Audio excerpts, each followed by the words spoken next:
must face the reality. There's too much carbon dioxide in the atmosphere. It's the #1 cause of global warming. Last year, CO2 emissions reached a record high of 32 gigatons, and we're continuously adding more, 1,000 tons per second. Inevitably, that means temperatures will rise by at least 3 degrees Celsius. If we want to avoid that, cutting down our CO2 emissions is the obvious solution. But what if we pulled carbon dioxide out of the air? To stabilize global warming, CO2 emissions will have to reach net zero as quickly as possible. Some sectors of the economy are difficult to decarbonize. Transport, for example. So at some point, we'll have to remove CO2 out of the air to compensate for residual emissions. So how exactly would that work?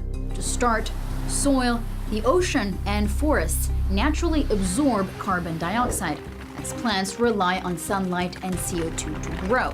So the first thing that comes to mind is to plant trees wherever we can. It's easy and cheap, but there's one major problem. It would take a lot of space. So wouldn't it be brilliant if advanced technology could just stop climate change? Well, apparently, there's already a magic trick. It's called direct air capture. This is how it works. Air is pumped into a machine, a giant vacuum cleaner that traps CO2. Then it can be stored and sold for chemical and construction purposes. The heart of our technology is a novel filter material which specifically captures the CO2 on its surface once it's in contact with ambient air. Climeworks is the first commercial enterprise of its kind. Each year, their plant in Iceland captures 1,000 tons of CO2. Carbon dioxide is then dissolved in water and injected into volcanic rock. Within 2 years, it turns into stone, effectively locking up the gas underground for millions of years. Climeworks' goal is to capture 1% of global CO2 emissions by the year 2025. That's a very ambitious goal that we've set ourselves, and we're aware of that. We do deem that feasible and realistic. But I know what you're thinking. We can sit back, relax, and limit our efforts to reduce CO2 emissions? It's not a silver bullet solution because it raises a lot of technological questions, not just the maturity of the technology, but also the stability of the storage capacity.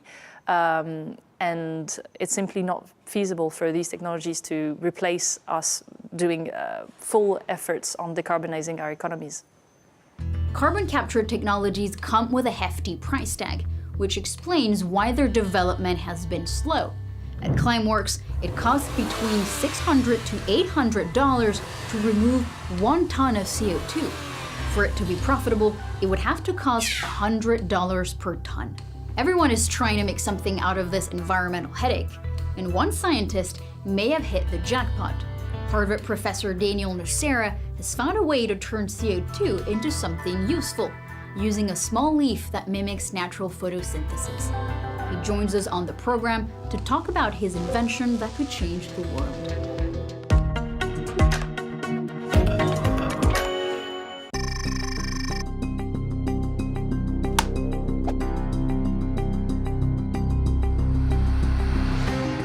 One of our goals has been to do exactly what photosynthesis does. We didn't use a leaf, we called it the artificial leaf. It was a piece of silicon with special coatings, and that, when it absorbs sunlight, splits water to hydrogen and oxygen.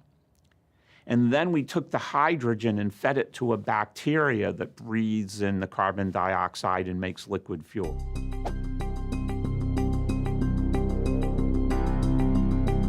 The process we invented works 10 times more efficient than natural photosynthesis.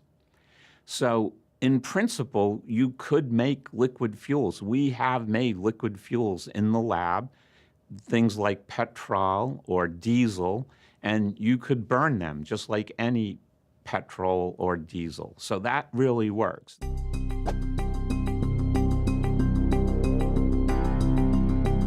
Direct air capture is a very expensive proposition.